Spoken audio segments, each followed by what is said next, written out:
Hey guys, and welcome to the first episode of the second series of Under Construction. Alright, so I thought I would start this one differently after a couple of requests on my channel. People wanted to see something with some puzzle-based elements, and the other thing I was asked for was to possibly show my creative process from scratch. So I'm gonna try and do that today. I have absolutely no idea what game I'm gonna make.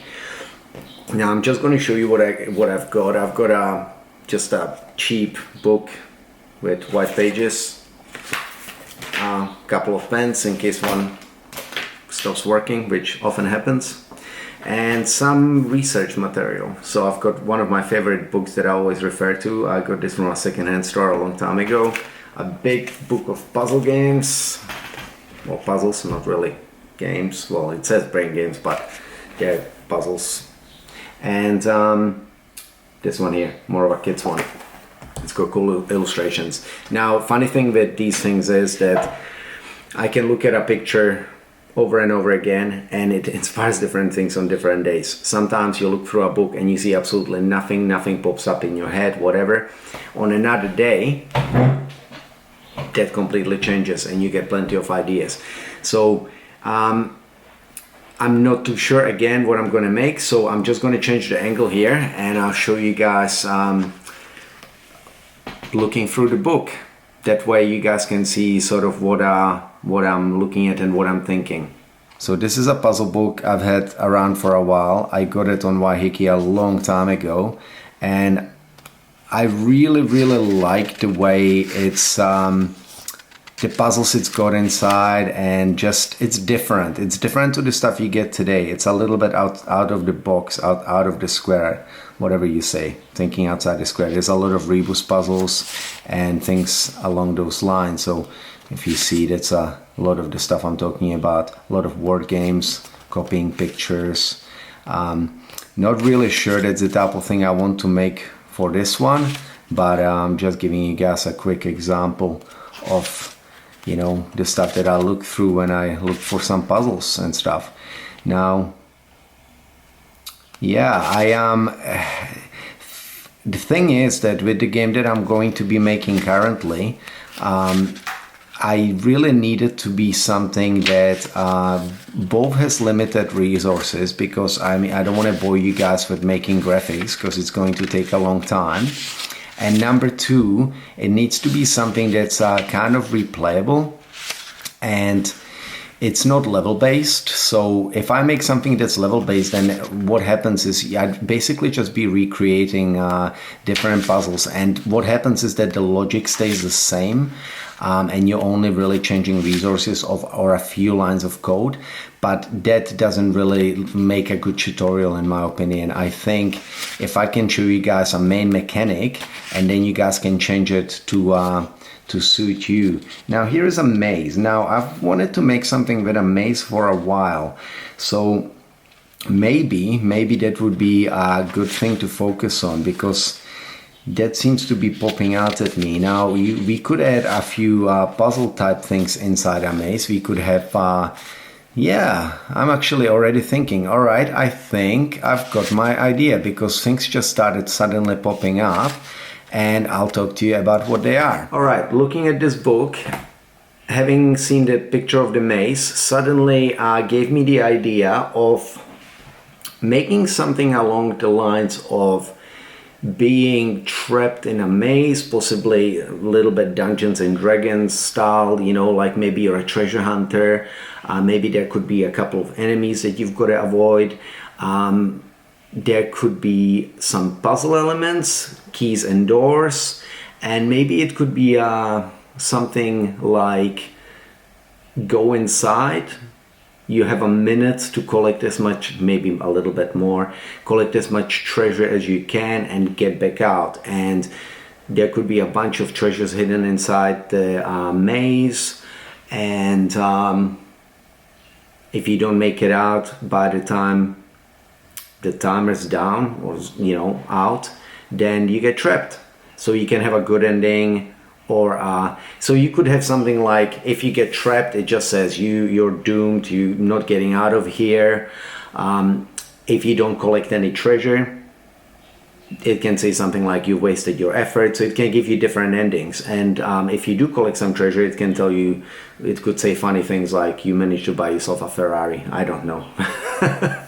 I'm just trying to think of some funny ways that we could make it entertaining. Okay, so I'm going to grab my book now and a pen, and I'm just going to jot down some rough stuff. And again, I'm going to change the angle of the camera so you guys can see what I'm doing, and hopefully we can come to some rough idea of what this game is going to be like. Now, obviously I'm going to have to develop this a little bit more, and I think for that I'm still debating whether I'm going to show the entire process of developing this, because some of it is going to bore you guys to death. So I want to show you the rough process, but then again, you know, this is still a learning curve for me. I want to do these tutorials in a way where you guys get a lot out of it, but at the same time I want to make them, you know, interesting and good to watch. And I don't want to be sitting around here for, you know, an hour just, you know, the game design process can be very tedious sometimes, especially when you're in the early stages. It's exciting, but there are times when you really seriously need to think about what you're doing, and you keep changing your mind, going back and forth, crossing things out. And while that might be good for some people to watch, it is also probably quite boring. So I think the better way to do it would be I come up with a rough idea, do a few sketches, and then I work on it in my own time, and then I tell you what it is that I've changed and why. And you know, that way you'll see the first draft and the second draft, or the final draft. We're gonna make this pretty simple and straight to the point. All right, let's get down to the sketching. So my camera is very, very strangely balanced over over this piece of paper. I have seen a tool that I could be using for this that would be quite useful. Hopefully I don't shake the camera or knock it over at some stage, but this should do for now. So when I'm thinking maze, I'm thinking something along the lines, and I'm gonna do this the same way that I do my normal 7-day game sort of mock-ups. So I'm thinking of something where you have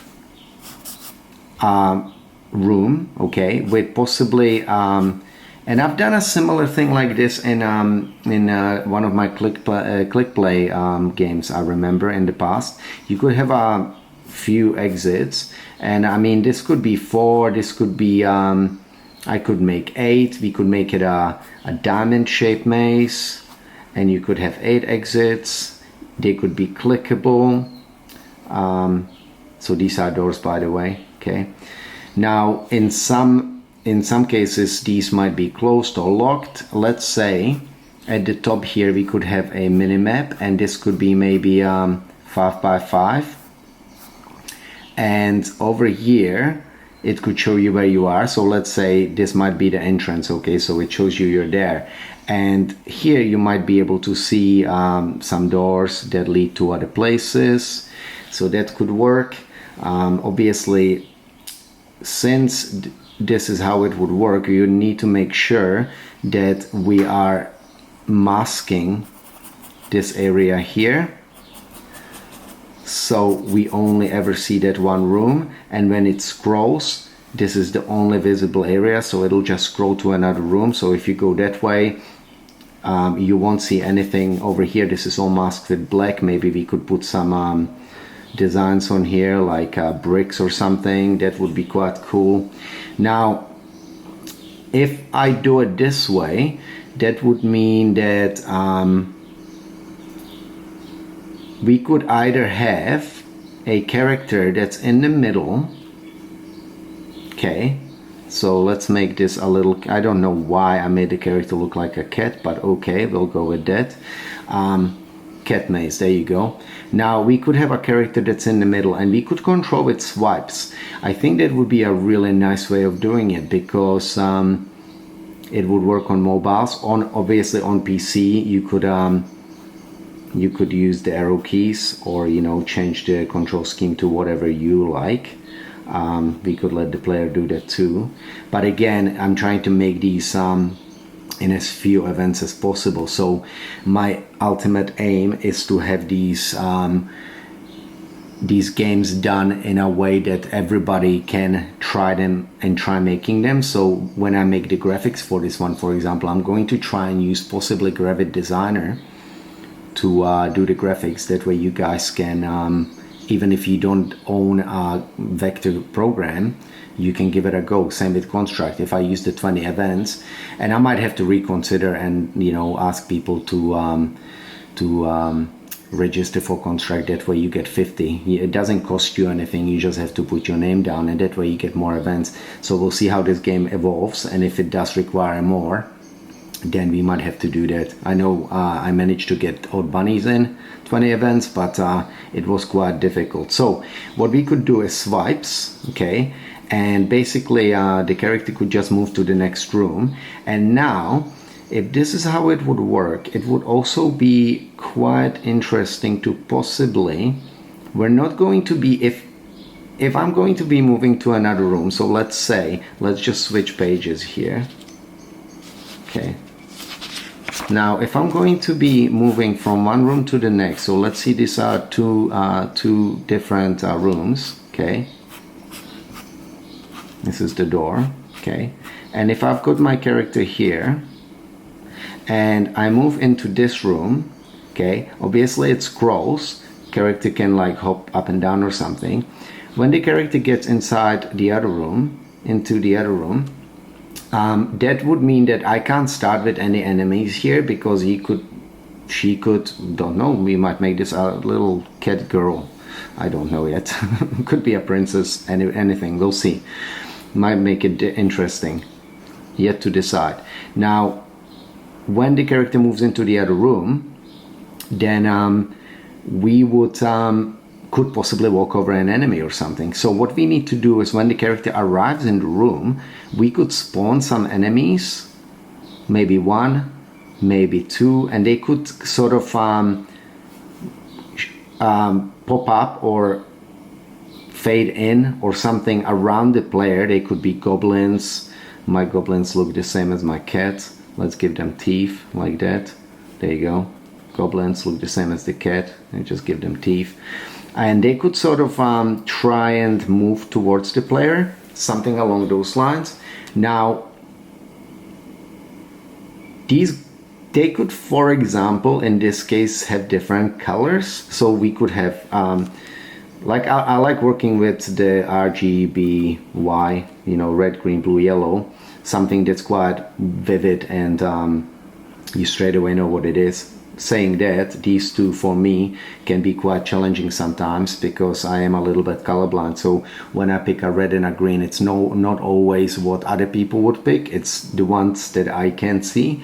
So yeah, the safest would probably be keeping red, blue, yellow or something, or green, blue, yellow. But yeah, we'll make it work. Now, for example, we could have, so our screen before consisted of a room in the middle with obviously the doors, little minimap at the top, and down here we could have a bunch of potions, okay?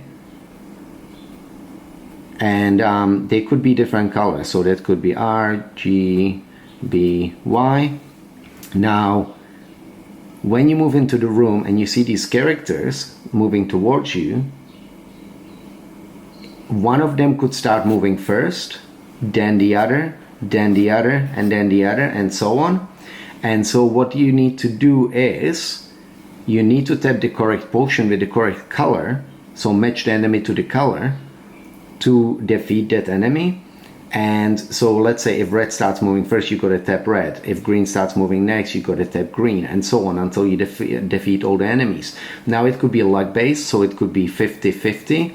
Whether there is going to be an enemy inside the room. Now it could also be predetermined, so some rooms could have enemies, others not, but I feel like maybe the luck based for this might be a little bit better, because it might lead to more exciting gameplay. Not sure yet. The other thing about this is that we would have to make sure that some rooms don't have enemies. For example, if there is a puzzle room, we probably wouldn't want to have enemies in that room. Okay, so maybe there could be designated rooms that have enemies and then still have the 50-50 chance of getting one or not. So this mechanic would actually work quite well, I think, with the potions and the colors and stuff like that. Let me work on that and see if I can come up with something a little bit better. We'll see. So that could be our fighting. Okay, we've got our maze. Now obviously you wouldn't want to have the doors open when you enter a room. So what would need to happen, if there are enemies present in a room, you would need to lock these doors.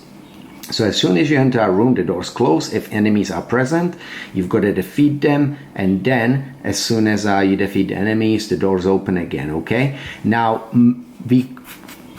I might have to decide whether on our minimap it shows where the treasure is, or whether you have to explore the entire maze to find the treasure. Now what we could do is randomization with the treasure might be a little bit iffy, because that would also mean we would have to randomize doors and stuff. What would be better is having the same layout, because I'm not sure if I do like randomized games completely. I do like random elements, but I don't like what they call them procedurally generated maps too much. So I think that I would like to keep it designed in some way, because I think it leads to a nicer game a lot of the time. I often like playing, I don't like playing games that are completely generated on the fly. That's just me, and that's not everybody, I understand.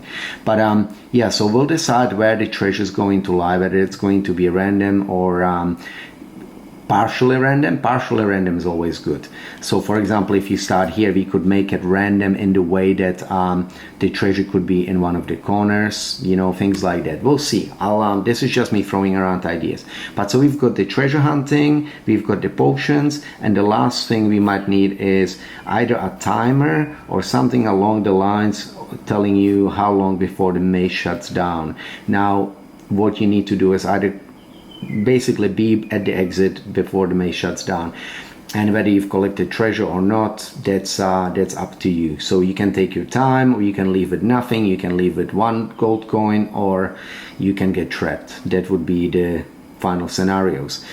I'm actually liking the look of this, and I think that would be quite good with limited assets. So yeah, so I'm actually pretty happy with what I managed to come up with there. It seems to be like something that I'd like playing, and it gets me quite excited to work on this. So the only thing I'm worried about how many episodes this is going to take. So over the next week I'm going to work on the idea a little bit, and next week I'm going to explain the changes I've made and why.